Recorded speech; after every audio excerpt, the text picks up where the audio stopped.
அவன் மாய காலத்தின் அதிபதியான காலபைரவனின் வம்சம். கொல்லம் மாவட்டத்தில் உள்ள கடக்கல் பகுதி வழியாக வெட்டப்பட்ட மரத்துண்டுகளுடன் வந்து கொண்டிருந்த மஹிந்திரா சரக்கு வாகனம் ஒன்று திடீரென கட்டுப்பாட்டை இழந்து எதிரே இருந்த வீட்டின் மதில் சுவரை இடித்து தள்ளிவிட்டு வீட்டு இருந்த பகுதிக்குள் நுழைந்துள்ளது.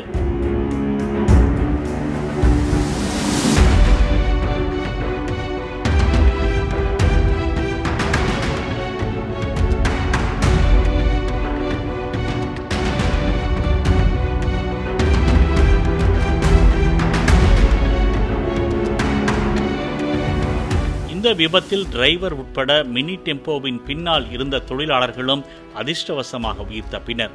இந்த விபத்தின் சிசிடிவி காட்சிகள் தற்போது வெளியாகியுள்ளது.